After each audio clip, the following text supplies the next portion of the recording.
শুক্রবার শাহপরান রহ মাজার পরিদর্শন করলেন সিলেটের জেলা প্রশাসক সারোয়ার আলম। Staff reporter Swapan Malakar Shiba. সিলেট পাঠানো ভিডিও চিত্র নিয়ে ডেস্ক রিপোর্ট। সিলেটের ঐতিহাসিক ও ধর্মীয় গুরুত্বপূর্ণ স্থান শাহপরান রহ মাজার পরিদর্শন করেছেন সিলেটের জেলা প্রশাসক সারোয়ার আলম। শুক্রবার 19 জুন 2026 তিনি মাজার প্রাঙ্গণ ঘুরে দেখেন এবং সার্বিক পরিবেশ, দর্শনার্থীদের সুবিধা ও চলমান ব্যবস্থাপনা কার্যক্রম সম্পর্কে খোঁজখবর নেন।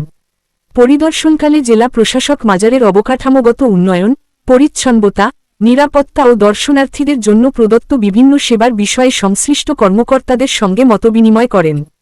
তিনি মাজারে আগত ভক্ত ও দর্শনার্থীদের জন্য আরও উন্নত পরিবেশ নিশ্চিত করতে প্রয়োজনীয় দিকনির্দেশনা প্রদান করেন। এই সময় জেলা প্রশাসনের ঊর্ধ্বতন কর্মকর্তা, মাজার কর্তৃপক্ষ, আইনশৃঙ্খলা বাহিনীর সদস্যসহ সংশ্লিষ্ট বিভিন্ন দপ্তরের কর্মকর্তারা উপস্থিত ছিলেন। জেলা প্রশাসক সারোয়ার আলম বলেন, আমাদের সমাজে বেড়ে ওঠা অপরাধের বড় একটি কারণ হল মাদক। আমাদের মেডিকেল সেন্টার, বিপণন ব্যবস্থা এবং গোসলখানা এসব আধুনিকীকরণ করতে হবে।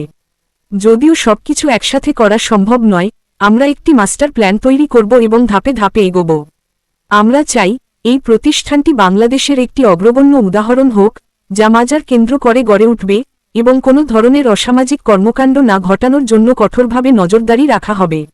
সকলের সহযোগিতা আমরা কামনা করি, যেন আমরা একটি সুন্দর পরিবেশ গড়ে তুলতে পারি। যারা দর্শনে আসবেন তাদের বলবো, যেন তারা সবকিছু সুন্দরভাবে ব্যবহার করেন, আমাদের শহরের মর্যাদা যেন অক্ষুণ্ণ থাকে। আমাদের মূল লক্ষ্য তিনটি: মাজার উন্নয়ন, আইভিআরের সচেতনতা এবং মাদককেন্দ্রিক কোনো অপরাধের উন্নতি না হওয়া। যদি কমিটি বা অন্য কোনো সমস্যা থাকে তবে আইনানুগ ব্যবস্থা নেওয়া হবে। আমাদের জেলা প্রশাসন, সিলেট মেট্রোপলিটন পুলিশ সবাই মিলে এই মাদকবিরোধী অভিযান চালাচ্ছে, কারণ আমাদের সমাজ, পরিবার সবকিছুই মাদকের কারণে বিপন্ন। তাই আমরা কঠোরভাবে এই মাদক নিয়ন্ত্রণে আনব, আর যেখানে মাদক সেবন বা সহযোগিতা হবে সেখানে আইনগত ব্যবস্থা নেওয়া হবে।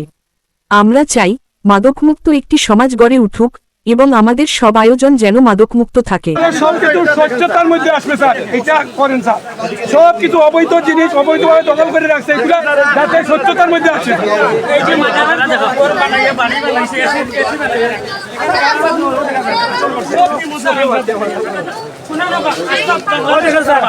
বন্ধ করা সাফরানোর নামে স্যার পাঁচটা নাই আছে, তারা খাদিম নাই সবটা দেখবা আদালত দিছে বুয়া খাদিম স্যার পিছনে পাঁচ লোক নাই স্যার, বাড়ি বানাবেন ভিতরে।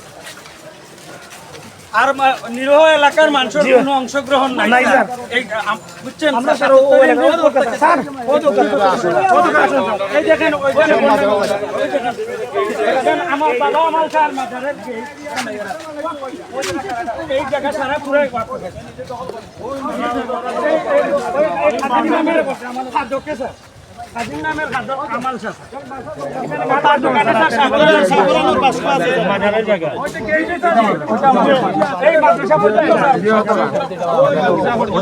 বাউন্ডারি দেখছেন এই মাজারের লাস্ট সীমা মানুষের উগলে স্যার মাজারের টাকা দিয়া দোকান তারা স্যার এই বাউন্ডারি পর্যন্ত মার্কেটে আসবে দোকানগুলো পানি জি না না এখানে দেখা আছে এই মার্কেটটা এই পিছনে আছে আর এখানে তাদের বাড়িও না স্যার, এখানে লোকাল মানুষ কোনো সম্পৃক্ত নাই।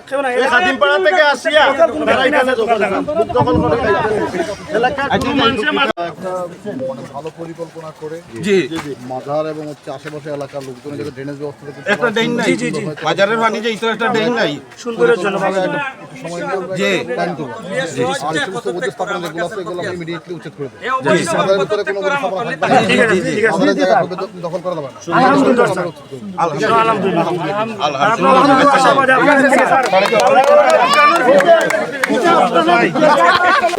এই সমস্ত প্রতিষ্ঠানগুলোতে যে আয় হয় সে আয়ের একটা স্বচ্ছতা, এটা যেন অবশ্যই রেকর্ড থাকে, স্বচ্ছ হয়, কত আয় হচ্ছে, কোথায় ব্যয় হচ্ছে এর থাকে।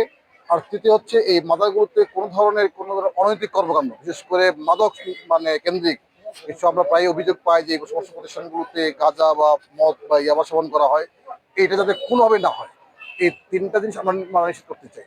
আমরা একটা জিনিস স্পষ্ট বলতে চাই যে এই মাদার থেকে কোনো পয়সা কিন্তু সরকার নেবে না, জেলা প্রশাসন আমরা কেউই নিব, আমরা এখানে দেওয়া ছাড়া কোনো কিছু নিব। বাট আমরা চাই এই সমস্ত প্রতিষ্ঠানগুলি যেন সুন্দর থাকে এবং যারা মাজারে আসেন জিয়ারত করছে বা মসজিদে আসেন নামাজ পড়তে তাদের জন্য যে ফেসিলিটি দরকার, যেমন আপনাদের নিরাপত্তা, গাড়ি পার্কিং এবং হচ্ছে আপনার মেডিকেল সেন্টার, এই সমস্ত পরিষ্কার পরিচ্ছন্নতা, ওজুখানা, গোসলখানা, এগুলোর জন্য আধুনিকায়ন হয়, সেগুলো আমরা করবো।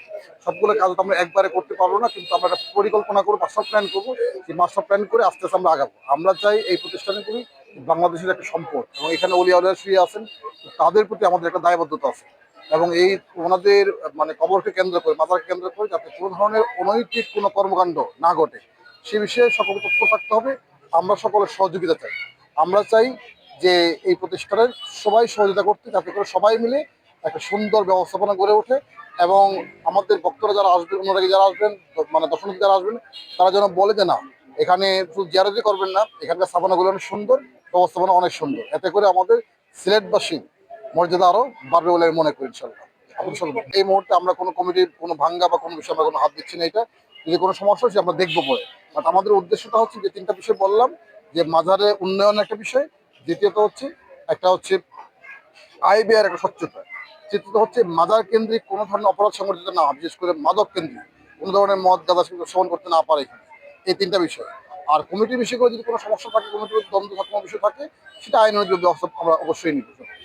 জেলা প্রশাসন এবং হচ্ছে আমাদের সিলেট মেট্রোপলিটন পুলিশ সহ জেলা পুলিশ মিলিয়ে কিন্তু আমরা যৌথভাবে আমরা কিন্তু এই মাদক অভিযানগুলি পরিচালনা করছি। কারণ আপনারা দেখেছেন সাম্প্রতিক সময় বেশ কিছু ছিনতাইয়ের ঘটনা ঘটেছে এবং এই চিন্তার পিছনে কিন্তু মেনলি দায়ী হচ্ছে আমাদের এই মাদক। আমরা দেখলাম যে এই যে ঘটনাগুলি ঘটাচ্ছে তাদের বেশ একটা বড় অংশই কিন্তু আপনার মাদক সাথে যুক্ত। তো এই মাদককে আমরা যে কোনো মূল্যে নিয়ন্ত্রণ করতে চাই, কারণ মাদক আমাদের সমাজ, পরিবার, সমাজকে ধ্বংস করে দিচ্ছে।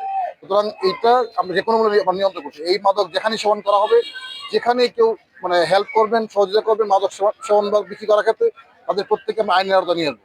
আমরা চাই মাদক মুক্ত একটা সমাজ। আর আমাদের এই পবিত্র স্থাপনাগুলোতে যেন কোনোভাবেই কেউ মাদকের কোনো আঁকা করে করতে না পারে, সেই বিষয়ে আমরা অবশ্যই ব্যবস্থা নিব, যে হন না কেন। আপনার জন্য দোয়া আছে স্যার, আপনার জন্য দোয়া করবো স্যার, আর তুলিয়া দোয়া করবো, বুঝছেন নি? এটা উদ্যোগ নিবা স্যার, দিঘা আপনার একটা উদ্যোগ নিয়ে এটা লাগে।